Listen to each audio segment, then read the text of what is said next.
rock, trees. There really isn't very much here, is there? You know what, though? Oddly enough, people still wanted to get here. Ah, she's a good feeling. The wind in the canvas. Creak of the ship. I only go to creek so much, though. Actually, getting from Europe to Canada was a bit of a challenge. John Cabot did it in 1497, or at least he got the credit. 18 or 20 guys from Bristol did the actual work. Hey, Jeff, you need this one untied? All right. My first job is to lower the boom so we can let the sail out. Fraser! Okay, Lloyd. Drop it. Okay. It's made from a couple of tree trunks lashed together, so it's not exactly light. They'll jam. If we don't pull them down, they'll jam, right? The ropes are made of hemp, which means that they're covered in sharp little splinters which are now embedded in my hands. There you go. Wow! All right, then, Jake. It's got a wicked splinter there, man. Up. There are so many ropes on each sail that to me it just all looks like spaghetti. All right, leave it there, boys. I guess you'd figure it out eventually. Okay, Jeff, we're going to drop this one and take this one off here, drop it on the deck. So I have to handle all these alone? What are you guys doing? No, we're going to stand up and look at it. You dropped yours, Jeff. I dropped it? Yeah, drop yours. This wing's over. Keep dropping it. Where would, like a guy like Cabot, where would he draw his sailors from? Well, he draws sailors from all over. Some of them were drawn actually from prisons, and he picked those guys up and give them a choice to, you can either stay in prison or come with me. Of course, this wasn't a very pleasant voyage, as you can see. Yeah. Your food was moldy most of the time. If you went out on a voyage for a couple of weeks, 2 or 3 weeks, and your food got moldy, and there wasn't much water on the ship, you can imagine what that's like. You didn't have nice gloves on your hands, you know, to keep the splinters out, that kind of thing. You didn't have much on your feet. Sleeping on the floor down in the cargo hold with no floorboards. So it was sort of a cold, wet, hard work, but still, they wanted to do it. It was a great adventure for them. The world was big, unexplored. All right, mainsail up. Time to put some nautical miles on the old odometer. There are 2,000 miles to cross and some nasty weather on the way. When you get on this boat, you realize just how small it is.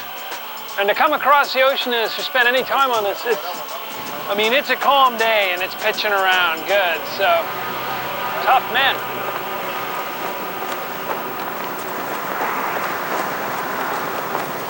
A lot more wind up here than there's on the ground. Holy! Ah.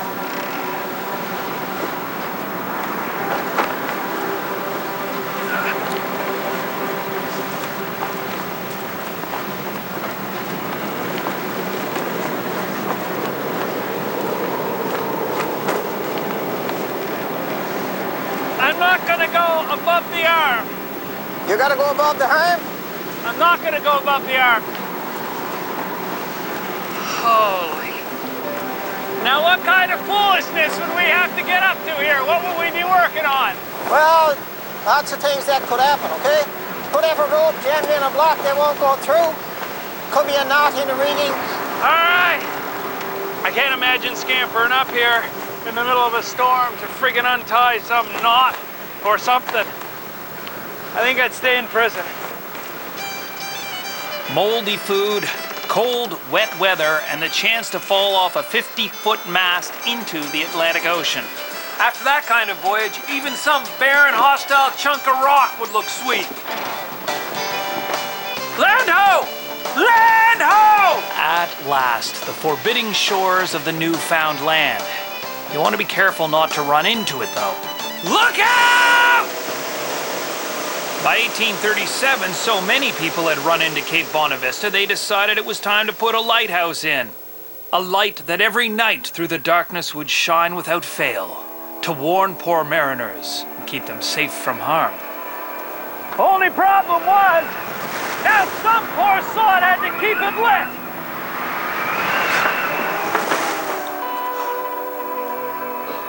Well, some poor sod and his family. There was a lot of work to be done, so you had to get busy and produce some assistance. For a start, somebody had to stay up all night to wind the mechanism every 2 hours.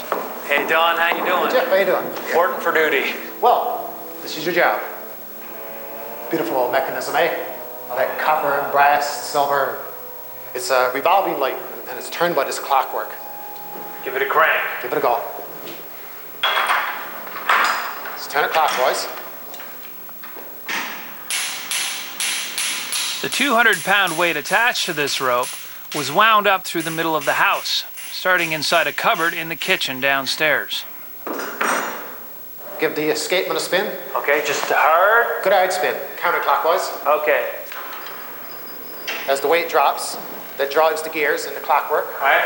That turns the light. Now this is always going to turn at a consistent speed, right? That's part of the signature of the Very light. important that it maintain that constant speed. The reason it turns is so that it'll flash. And every light flashes in a different sequence. This one gave 2 white flashes and a red flash, and a 30-second eclipse between every flash. So if you're at sea, you could identify each individual lighthouse. This was serious stuff. Lightkeeping was a very important job. Like an air traffic controller today, the greatest crime a lightkeeper could commit was to let his light go out or not shine and give its unique sequence. People's lives depended on this. The lights were oil lamps, whale oil. So just keeping the flame burning was a skill. There we go. I think that's good, huh? Yep, that'll do. It's not that bad. Just like fish oil. Now, how combustible is this stuff? Not really. Like kerosene. Get the chimney on now as quick as you can because it'll smoke. You want it as high as you possibly could, so to be as bright as it possibly could. How vigilant would these guys have to be? Well, you'd light it at sunset. Then all night long, you're adjusting these wicks. Like you can see every now and then they need adjustment. They'd have to be trimmed about every 2 hours, or as necessary. You've got to keep a close eye on these things. Oh, it's smoking there. You want to turn it down a bit? Turn down. Little bit more. A little bit more. That's good. Yeah, good. Yep, good. That's it. Perfect. There we go. You used whale oil to clean the reflectors too, mixed with a bit of jeweler's rouge. Every one of these big silver dishes would get coated in soot every day. So after being up all night running them, you'd be up all day cleaning them. The worst of it would be cleaning the windows. And you'd have to go out on a stormy night because you get salt spray building up or ice and snow in the winter. So you're out there on a stormy night with the wind howling like this, Yes. wandering around cleaning windows. Yes. Sounds like a good time. So, if somebody could keep the lamps lit, keep the mechanism wound, keep the reflectors polished, and keep the windows clean, then your ship could make it into harbor. And you, my friend, were in Canada. Congratulations! You've made it to the new world. Alive.